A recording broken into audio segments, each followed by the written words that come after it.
ला उक़सिमु बियौमिल क़ियामह वला उक़सिमु बिन्नफ्सिल लव्वामह अयहसबुल इंसानु अल्लन नजमअ इज़ामह बला क़ादिरीन अला अन नुसव्विय बनानह। अऊज़ु बिल्लाहि मिनश शैतानिर रजीम बिस्मिल्लाहिर रहमानिर रहीम कुल अऊज़ु बिरब्बिल फलक़ मिन शर्रि मा खलक़ व मिन शर्रि गासिक़िन इज़ा वक़ब व मिन शर्रिन नफ़्फ़ासाति फ़िल उक़द व मिन शर्रि हासिदिन इज़ा हसद। बिस्मिल्लाहिर रहमानिर रहीम कुल अऊज़ु बिरब्बिन नास मलिकिन नास इलाहिन नास मिन शर्रिल वस्वासिल खन्नासिल लज़ी युवस्विसु फ़ी सुदूरिन नास मिनल जिन्नति वन नास। सदक़ल्लाहुल अज़ीम। ये कुरान करीम की आखिरी दो सूरतें हैं, सूरह फलक और सूरह नास, जिसको मुअव्विज़तैन भी कहा जाता है। मुअव्विज़तैन का मतलब है आदमी को अल्लाह की पनाह दिलाने वाली, यानी जो शख्स इन दोनों सूरतों को पढ़ता है तो वो अल्लाह ताला की हिफाजत में और पनाह में आ जाता है। इन दोनों सूरतों के नुज़ुल का भी एक ख़ास निस्बत है और इस नाजिल करने का भी एक ख़ास मकसद है। पहले तो हम एक लफ्ज़ शान नुज़ुल, मुफस्सिरीन की इस्तिलाह में शान नुज़ुल एक लफ्ज़ बोला जाता है। जब भी हम कभी कुरान का दर्स सुने, तफसीर सुने या किसी बयान के अंदर कोई आलिम साहब यूँ कहे कि इस आयत का, इस सूरत का शान नुज़ुल ये है, तो शान नुज़ुल का मतलब क्या होता है? तो शान नुज़ुल का मतलब ये होता है कि कभी तो अल्लाह रब्बुल इज़्ज़त किसी सूरत को या कुछ आयतों को किसी वाक़ये की मुनासिबत से अल्लाह नाजिल फरमाते हैं। कभी तो सहाबा की तरफ से, मोमिनों की तरफ से आप सल्लल्लाहु अलैहि वसल्लम से कुछ सवालात किए जाते थे, किसी चीज़ के बारे में पूछा जाता था, तो अल्लाह रब्बुल इज़्ज़त उस सवालात के मुनासिब कुछ आयतें या सूरतें नाजिल कर देते थे। तो उस वक्त जो आयतें और सूरत नाजिल हुई होती है उसको बोलते हैं उस सूरत का शान नुज़ुल। या कभी कुफ़ार और यहूदी नबी करीम सल्लल्लाहु अलैहि वसल्लम को परेशान करने के लिए, सताने के लिए, तकलीफ़ देने के लिए अलग अलग सवालात किया करते थे, तो अल्लाह रब्बुल इज़्ज़त उसी मुनासिबत से कुरान की आयतें नाजिल फरमा देते थे। तो इसको बोलते हैं शान नुज़ुल। जैसा कि मिसाल के तौर पर एक मरतबा नबी करीम सल्लल्लाहु अलैहि वसल्लम जंगल से गुज़र रहे थे, सहरा से गुज़र रहे थे। कुछ यहूदी वहाँ बैठे हुए थे, तो यहूदियों ने आपस में ये बात तय की कि आप नबी करीम सल्लल्लाहु अलैहि वसल्लम से कुछ सवालात करते हैं। उनमें से एक ने कहा कि आप सवाल मत कीजिए, वो तो अल्लाह के रसूल है, सच्चे रसूल है, अल्लाह की तरफ से उन पर वही आ जाएगी और हम जो पूछेंगे वो आप सल्लल्लाहु अलैहि वसल्लम फ़ौरन बता देंगे। फिर भी उसने नहीं माना और आप सल्लल्लाहु अलैहि वसल्लम से सवाल किया। सवाल क्या किया कि रूह के बारे में, कि जब आदमी मर जाता है तो उसके अंदर से जो रूह निकलती है, तो वयसअलूनका अनिर रूह 15वें पारे के अंदर है। तो आप सल्लल्लाहु अलैहि वसल्लम से वो यहूदी पूछने लगा कि रूह के बारे में क्या कहते हैं आप, वयसअलूनका अनिर रूह। आप सल्लल्लाहु अलैहि वसल्लम के साथ जो सहाबा थे यूँ फरमाते हैं कि जब नबी करीम सल्लल्लाहु अलैहि वसल्लम उस सहरा से गुज़र रहे थे और इस यहूदी ने जब रूह के बारे में सवाल किया, तो आप सल्लल्लाहु अलैहि वसल्लम अपने हाथ में खजूर की एक शाख और टहनी लेकर चल रहे थे। आप सल्लल्लाहु अलैहि वसल्लम उस टहनी का सहारा देकर खड़े हो गए। मैंने आप सल्लल्लाहु अलैहि वसल्लम को देखा कि आपका चेहरा बदलने लगा, सुर्ख होने लगा। मैं समझ गया कि आप पर वही आ रही है। और वही की जब कैफियत होती थी तो आप सल्लल्लाहु अलैहि वसल्लम की पेशानी मुबारक पर पसीना के बूंदें बन जाती थी। सख्त ठंडी का हालत में भी आप सल्लल्लाहु अलैहि वसल्लम की पेशानी मुबारक पर सर्दी की पसीने की बूंदें आ जाती थी और आप सल्लल्लाहु अलैहि वसल्लम का चेहरा सुर्ख हो जाता था।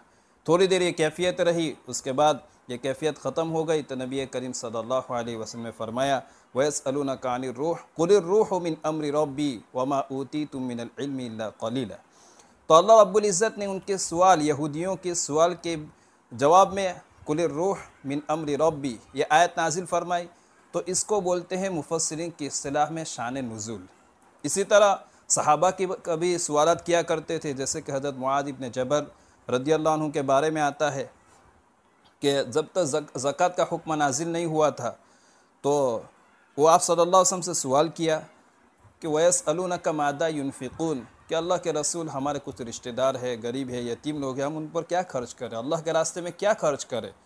तो अल्लाह की तरफ से कुलिल अफ़्व, कि जो कुछ भी तुम्हारी ज़रूरत ख़त्म हो जाए, जितनी तुम्हारी ज़रूरत है उतनी मिक़दार ख़त्म हो जाए, उसके बाद जो बच जाए वो सारा का सारा अल्लाह के रास्ते में खर्च कर दो। तो ये सब जो इस तरह के जो वाक़यात और सवालात की बिना पर जो अल्लाह रब्बुल इज़्ज़त कभी कुछ आयत नाजिल फरमा देते थे, कुछ सूरत नाजिल फरमा देते थे, तो उसको बोला जाता है शान नुज़ूल। नुज़ूल होने का सबब उस आयत के, उस सूरत के उतरने का सबब। यह दो सूरतें भी इसी ख़ास मुनासिबत से किसी एक वाक़े की तहत में अल्लाह रब्बुल इज़्ज़त ने नाजिल फरमाई है। इससे पहले हम यहूदियों के बारे में कुछ सुन लेते हैं। यहूदी जो थे ये अहले किताब कहे जाते हैं। कुरान करीम के अंदर भी बहुत सी आयतों के अंदर या अहलल किताब, या अहलल किताब, तो उससे मुराद अहले किताब कहते हैं कि जिस कौम को अल्लाह रब्बुल इज़्ज़त ने नबी के वास्ते से किताब दी हो उनको कहा जाता है अहले किताब। जैसे कि हज़रत मूसा अलैहिस्सलातु वस्सलाम को तौरेत अता फरमाई थी और उनकी कौम को हज़रत मूसा अलैहिस्सलातु वस्सलाम को मानने वाले जो कहे जाते हैं यहूदी यानी बनी इसराइल। इसी तरह हज़रत ईसा अलैहिस्सलातु वस्सलाम को इंजील अता फरमाई थी और उनकी कौम जो नसारा है इनको भी अहले किताब कहा जाता है। और हमको भी कुरान करीम अल्लाह रब्बुल इज़्ज़त ने अता फरमाया नबी करीम सल्लल्लाहु अलैहि वसल्लम के वास्ते से भी। तो ये अहले किताब यानी यहूदी हज़रात।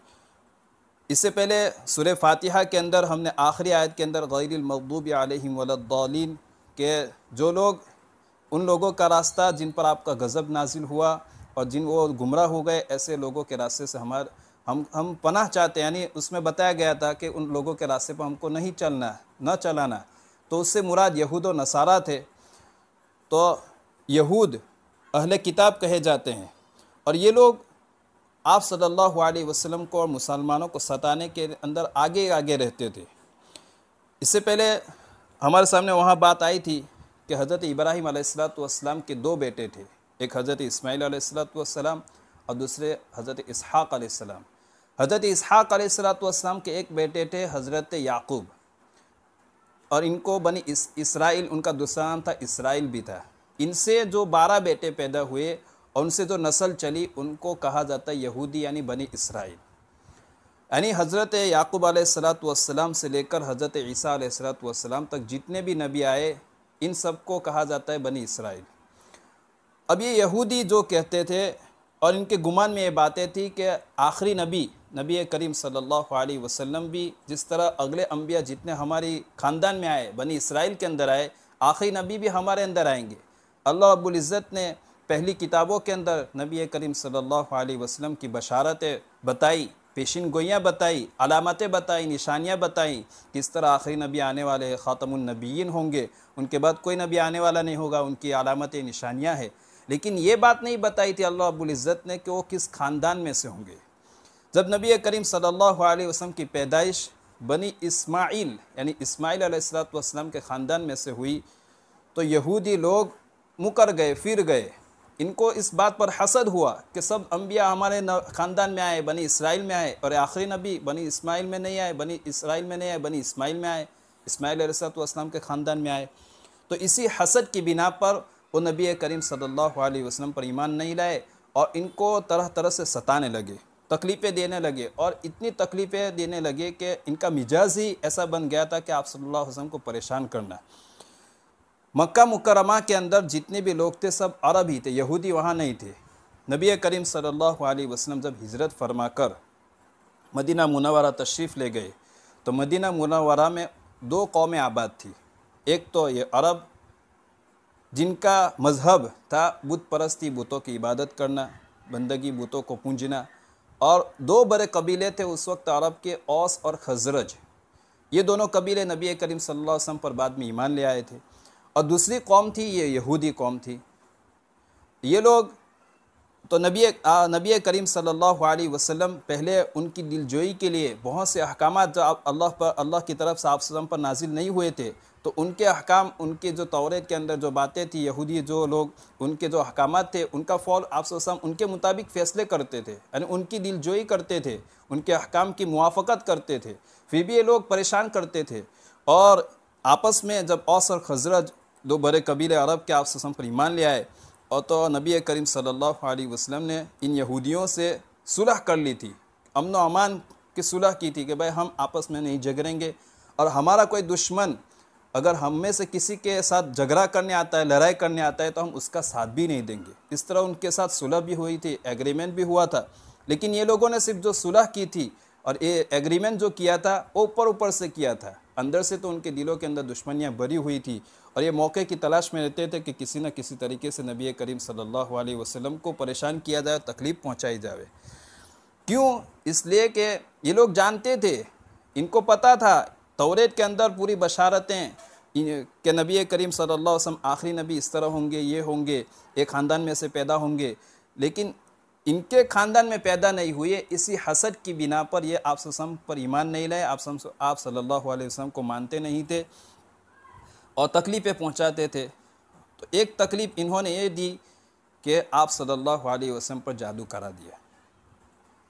जादू क्या हुआ कि एक शख्स लुबैद इब्न आसम या लबीद इब्न आसम करके एक शख्स था, ये अंसारी था लेकिन ये मुनाफिक था, और इसका यहूदियों के साथ दोस्ताना ताल्लुक़ था। इसने खुद भी जादू सीखा था, अपनी बेटियों को भी जादू सिखाया था। यहूदियों ने उसको वरगलाया, उसको लालच दी कि तुम नबी करीम सल्लल्लाहु अलैहि वसल्लम पर जादू करो। चुनांचे उसने जादू किया। और जादू किस तरह किया, किस चीज़ में किया? तो एक लड़का, जो यहूदी लड़का नबी करीम सल्लल्लाहु अलैहि वसल्लम की खिदमत में आया करता था, उस लड़के को बहला फुसला कर नबी करीम सल्लल्लाहु अलैहि वसल्लम जिस कंगे से अपने सर के बाल और दाढ़ी के बाल में कंगा किया करते थे, उस कंगे के जो दंदाने होते वो दंदाने कुछ मंगवाए, और जो सर के अंदर कंगा करने के बाद या दाढ़ी के अंदर कंगा करने के बाद जो बाल टूट जाते हैं, तो कुछ बाल उस लड़के के ज़रिए से बहला फुसला कर उस यहूदी ने, यानी लबीद इब्न आसम ने, यह जादूगर ने मंगवा लिए और उस पर जादू किया। यानी जादू क्या किया कि जो कमान आती है, तीर और कमान की जो टाट आती है, उस टाट के अंदर उसने 11 गिरें लगा दी, 11 गांठ लगा दी, और हर गांठ पर जो मंत्र पढ़ना होता है उसने पढ़ा होगा। और पढ़ने के बाद ये जो बाल थे और बाल के जो और कंघी के जो दंदाने थे उसको उसमें जॉइंट कर दिया, यानी उसमें उस 11 गिरों के अंदर उसने करके फिर जो खजूर का जो दरख्त आता है उसकी जो शाख आती है, उसका शगुफ़ा जो उसको उसके अंदर लपेट कर, ये टाँट के अंदर जो 11 गिरें लगाई थी और ये दंदाने और बाल थे उसके अंदर लपेट कर उसने कुएँ के अंदर इसको डाल दिया। कुएँ के अंदर डालकर पत्थर, भारी पत्थर के नीचे उसको दबा दिया। ये जादू हुआ। इस जादू का असर नबी करीम सल्लल्लाहु अलैहि वसल्लम पर यह हुआ कि आप सल्लल्लाहु अलैहि वसल्लम को एक काम करते थे, आप सल्लल्लाहु अलैहि वसल्लम को यूँ महसूस होता था कि मैंने वो काम नहीं किया। अज़वाज मुतहरात, आप सल्लल्लाहु अलैहि वसल्लम की जो बीवियाँ थी, हर एक की यहाँ बारी आपकी मुकर्रर थी।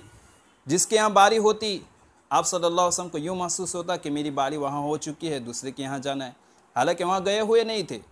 तो जादू का असर ये था कि एक काम आप सल्लल्लाहु अलैहि वसल्लम ने किया नहीं, उसको यूँ समझते थे कर लिया, और जो काम कर लिया है उसको यूँ समझते थे कि नहीं किया।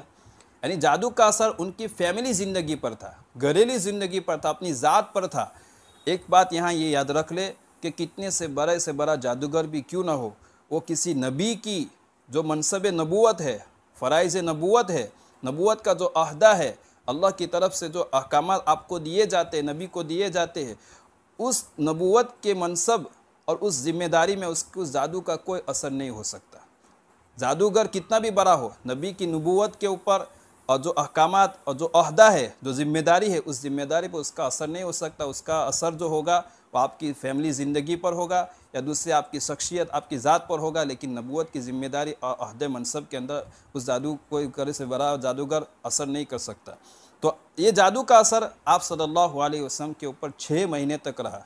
कोई काम करते थे ऐसा महसूस होता कि नहीं किया उसको ऐसा महसूस करते कि कर लिया। अज़वाज मुतहरात के यहाँ बारी होती, जिनके यहाँ बारी होती तो वो यूँ समझते मेरी बारी यहाँ हो गई है, दूसरे के यहाँ जाना है, हालांकि हुई नहीं होती। अम्मी आयशा रज़ियल्लाहु अन्हा फरमाती हैं कि एक मरतबा जब इसी दौरान में ये 6 महीने का जब ये असर आप वसल्लम पर रहा, जादू का असर, तो मेरे यहाँ आपकी बारी थी। आप सल्लल्लाहु अलैहि वसल्लम रात के वक्त तशरीफ़ लाए और दुआ में मशगूल हो गए, काफ़ी देर तक मशगूल रहे दुआ में। हदीस के अल्फाज है उसमें दआ यानी 3 मरतबा दुआ के अल्फाज आए हैं। आप सल्लल्लाहु अलैहि वसल्लम ने खूब दुआ की कि अल्लाह मेरे ऊपर ये जो बीमारी हो गई है, इस तरह कुछ हो गया है, उसका हल मुझे बता दे। उसके बाद आप सल्लल्लाहु अलैहि वसल्लम आराम के लिए लेट गए तो ख्वाब के अंदर 2 फरिश्ते जिब्रील अलैहिस्सलाम और हज़रत मीकाईल अलैहिस्सलाम आए। जिब्रील अलैहिस्सलाम आपके सरहाने के पास बैठ गए और हज़रत मीकाईल अलैहिस्सलाम आपके पाँव के पास बैठ गए और ये दोनों फरिश्ते आपस में बात करने लगे। एक फरिश्ते ने पूछा भी इनको क्या हो गया है, तो दूसरे फरिश्ते ने जवाब दिया कि भाई इन पर तो जादू का असर हो गया है। किसने किया? तो भाई एक आदमी है लबीद इब्न आसम, उसने किया। किस चीज़ में किया है? इनके दंदाने कंगा के अंदर जो उसके दंदाने होते, उस दंदाने और आप उनके सर के बाल और दाढ़ी के बाल जो टूट गए उसमें, और उस जादू की हुई चीज़ को उसने कहाँ क्या किया है? तो उसने वो कमान की जो टाँट होती है उसमें 11 गिरा लगाई है। उन 11 गिरों को फला कुएं के अंदर, फला पत्थर के नीचे, खजूर की शाख के शगुफे के अंदर लपेट कर उसने दबा दिया है। आप सल्लल्लाहु अलैहि वसल्लम को ख्वाब में ये सब दिखा, और नबी का ख्वाब वही होता है। फिर वापस सवाल कर रहे हैं कि भाई इसका हल क्या है, इसको कैसे तोड़ा जाए, इस जादू के असर को कैसे ख़त्म किया जाए। तो फिर ये दोनों सूरतें अल्लाह रब्बुल इज़्ज़त ने जिब्रील अलैहिस्सलाम के ज़रिए से बताई कि भी इसमें इन दोनों सूरतें सूरह फलक और सूरह नास, कि सूरह फलक के अंदर 5 आयतें हैं और सूरह नास के अंदर 11 आयतें हैं, कि इन एक आयत पढ़ते जाएंगे तो इनकी जादू का असर धीरे धीरे 11 गिरें खुलती चली जाएगी, इनके जादू का असर ख़त्म हो जाएगा। अम्मी आयशा रज़ियल्लाहु अन्हा फरमाती हैं कि जैसे आप सल्लल्लाहु अलैहि वसल्लम बेदार हुए तो मुझे कहने लगे कि अल्लाह से मैंने जिस चीज़ की दुआ की थी अल्लाह ने उसका हल मेरा बता दिया, मेरी बीमारी का इलाज मुझे अल्लाह ने ख्वाब में बता दिया। मैं क्या हुआ? बोले इस तरह मेरे ऊपर तो जादू किया गया है। चुनांचे हज़रत अली रज़ियल्लाहु अन्हु, हज़रत अम्मार रज़ियल्लाहु अन्हु और दूसरे 2 सहाबा को लेकर नबी करीम सल्लल्लाहु अलैहि वसल्लम उस कुएँ के पास जाते हैं।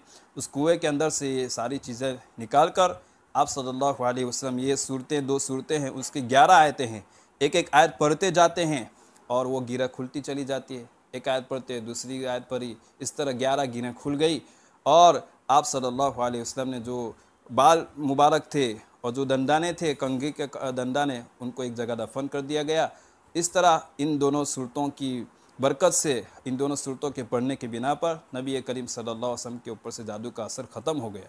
इससे पहले नबी करीम सल्लल्लाहु अलैहि वसल्लम यूँ महसूस करते थे कि जैसे मैं बंधा हुआ हूँ, किसी ने मुझको बांध दिया है। जादू का असर ये था। 6 महीने तक इस तरह असर रहा। जब ये 2 सूरतें नाजिल हुई, अल्लाह रब्बुल इज़्ज़त ने इन दोनों सूरतों की बरकत से आपके जादू के असर को ख़त्म कर दिया। अम्मी आयशा फरमाती हैं कि फिर नबी करीम सल्लल्लाहु अलैहि वसल्लम यूँ फरमाते थे कि अब मुझे ऐसा लग रहा है कि मेरे ऊपर से जादू ख़त्म हो गया, मेरी बंदिश ख़त्म हो गई।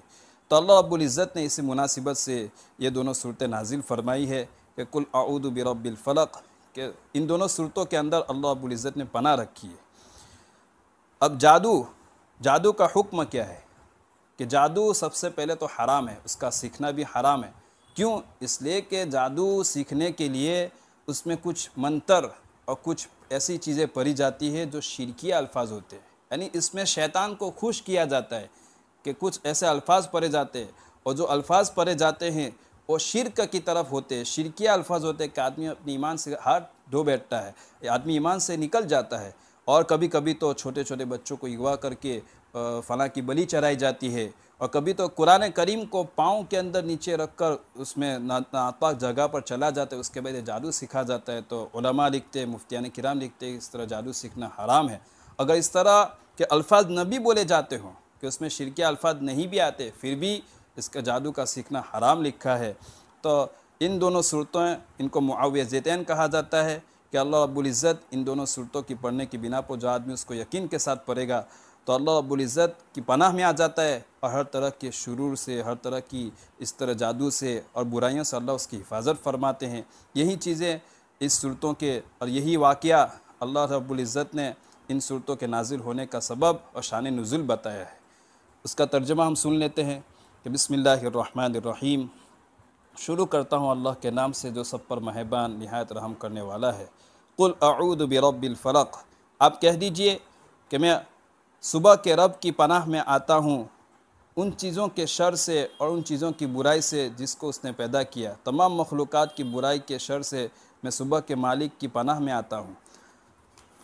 वमिन शर्रि गासिकिन इदा वक़ब, और रात की अंधेरी की बुराई से जबकि वो फैल जावे।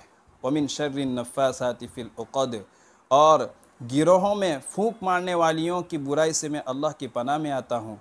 नफ़्फ़ासात, ये इससे मुराद आदमी भी हो सकता है कि लुबैद इब्न आसम के वो, या उसकी बेटियां भी हो सकती हैं। नफ़्फ़ासात से मुराद औरतें भी हो सकती है और मर्द भी हो सकता है। तो इसका तर्जमा यूँ भी कर सकते हैं कि मैं और सुबह के मैं अल्लाह की पनाह में आता हूँ गिरोहों में, यानी गांठों के अंदर फूंक मारने वालों के शर से, चाहे फूंक मारने वाला आदमी हो, जानों या शख्सियतों की बुराई से। वमिन शर्रि हासिदिन इदा हसद, और मैं अल्लाह की पनाह में आता हूँ हसद करने वाले की बुराई से जबकि वो हसद करे। तो आदमी को चाहिए कि जब ये सूरत पढ़े तो इसका इस्तिहज़ार रखे, खुसूसन नमाज में पढ़े, कि भाई नमाज में पढ़ने की बिना पर आदमी सोचे कि इसमें अल्लाह क्या कह रहे हैं। इसका आदमी अगर ये चाहे कि मेरा नमाज के अंदर ध्यान लगे, मेरी नमाज जानदार बने, तो कुरान करीम की सूरतों का तर्जमा या क्या पढ़ा जा रहा है, अल्लाह क्या कह रहे हैं, इसका सबब क्या हुआ, तो इस तरह अगर जहन में रखते हुए इस्तिहज़ार के साथ नमाज़ पढ़ेंगे तो नमाज में ध्यान भी पैदा होगा और हमारी नमाज जानदार भी बनेगी। और हमारी नमाज जब जानदार बनेगी तो जो आदमी भी जो दुआ अल्लाह से करेगा, अल्लाह उसकी दुआ को कबूल करेगा। ये सूरत का शान नुज़ूल और उसका तर्जमा हुआ। अब ये आयतों के अंदर क्या कहा जा रहा है, इंशाअल्लाह इसको आइंदा सुनेंगे। अल्लाह रब्बुल इज़्ज़त हर तरह के शुरूर और फितन से हम सब की हिफाजत फरमाए। बिस्मिल्लाहिर्रहमानिर्रहीम, अल्लाहुम्मा सल्लि अला सय्यिदिना मुहम्मद व अला आलि सय्यिदिना मुहम्मद व बारिक व सल्लिम। अल्लाहुम्मा लकल हम्दु कुल्लुहु व लकश शुक्रु कुल्लुहु व इलैका यर्जिउल अम्रु कुल्लुहु। अल्लाहुम्मा ला उहसी सनान अलैक अंता असनैता अला नफ्सिक या हय्यु या क़य्यूम बिरहमतिका नस्तगीस। अल्लाहुम्मा अस्लिह लना शअनना कुल्लह व ला तकिलना इला अनफुसिना तरफत ऐन या अरहमर राहिमीन या दल जलाल वल इकराम या दल अर्शिल मजीद या फ़आलुल लिमा युरीद। हम सब के गुनाहों को माफ़ फरमा, बड़े ख़ताकार है, बड़े सियाकार है। तेरी नेमतों को खा खा कर तेरी नाशुक्री करते रहे, तेरी नाफरमानी करते रहे। अल्लाह में माफ़ फरमा दे, तू तो बड़ा रहीम है, बड़ा करीम है। रहम का, करम का, अफ़्व का, आफ़ियत का, दरगुज़र का, सहूलत का मामला फरमा। अल्लाह छोटे बड़े सगीरा कबीरा हर तमाम किस्म के गुनाहों को माफ़ फरमा। हमारे वालिदैन की मग़फ़िरत फरमा। अल्लाह जो हमारे मरहुमीन की मग़फ़िरत फरमा, करोड़ कातुन की मग़फ़िरत फरमा। या अल्लाह जन्नतुल फ़िरदौस में आला से आला मकाम नसीब फरमा। या अल्लाह जितने भी लोग तेरे दरबार में पहुँच चुके हैं, अल्लाह तमाम की गुनाहों को बख्शिश फरमा कर अल्लाह उनके दर्जात को बुलंद फरमा। जो या अल्लाह हम सब के रिश्तेदारों के अंदर आपस में खूब मोहब्बत पैदा फरमा। तमाम किस्म के शुरू और फितन से तमाम की पूरी पूरी हिफाजत फरमा।